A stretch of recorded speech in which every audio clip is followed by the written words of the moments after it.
በጨዋ ደንብ እንድትመልሱልኝ የምፈልገው ጥያቄ ስላለኝ የምጠይቃችሁ ይሆናል። ግን ይሄ የምትመለከቱት ድሮ ኮሜድሮ የምንለው የቲማቲም ዘር ነውና ተፈጥሮ ላሳያችሁ ከጥያቄ በፊት እንደነዚህ አይነት መልክዓ ምድሮች እንግዲህ መንፈስን ለማረጋጋትና ውስጣችሁ ሀሴት እንዲሞላ ከፈለጋችሁ እንደኔ አልፋችሁ ወጣ ማለት ልመዱ።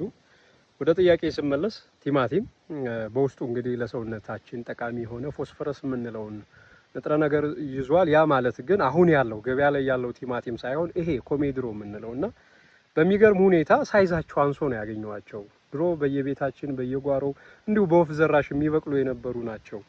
አሁን ግን ሳይዝና መጠናቸው በጣም ከድሮ አንሰው እና እንዲህ ለምግብ ደግሞ እየዋልናቸው አይደለም በመጥፋት ላይ ናቸውና አሁን ገበያ ላይ ያለው ቲማቲም የሚይዘው ፎስፈረስ ዋይት የምትንለው ፎስፈረስ ነውና ከጤና ጋር ተያይዞ የሚያመጣቸው ብዙ መዘዞች አሉ። ድንገት የኩላሊት ስራ ማቆም፣ የደም ስር መወጠር፣ ደም ግፊት፣ እንደዚህ የጉበት ፌለሪቲ ተያይዞና በዘርፉ ያላችሁ የስነ ምግብ ባለሙያዎች ሰፊ ማብራሪያ ብትሰጡት ከምንረጫቸው ኬሚካሎች ጋር እንዲሁም ከአርቲፊሻል ፈርቲላይዘር ጋር ተያይዞ ቲማቲም በስፋት እነዚህን ኬሚካሎች አብዘርቭ ስለሚያደርግ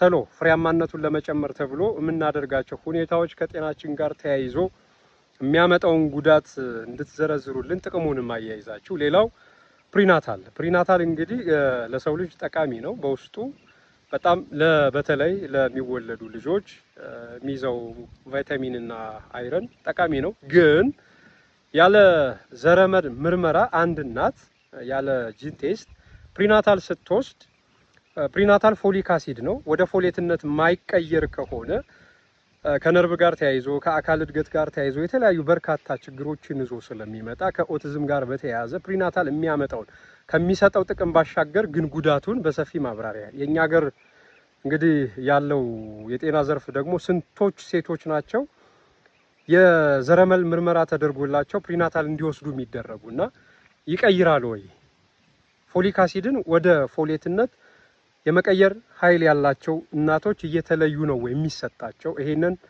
በጨዋ ደንብ እንድትመልሱልኝ እፈልጋለሁ። ማትመልሱልኝ ከሆነ ደግሞ ያው ለመኖር መፍራት ካለው እኔ እንደምመጣበት ተስፋ አድርጉ። የገበሬው ልጅ ዮሐንስ ሽፈራው ነኝ። እየበላችሁ የቲማቲሙ ጉድ ምን መጣበት ይሆናል። ሰላም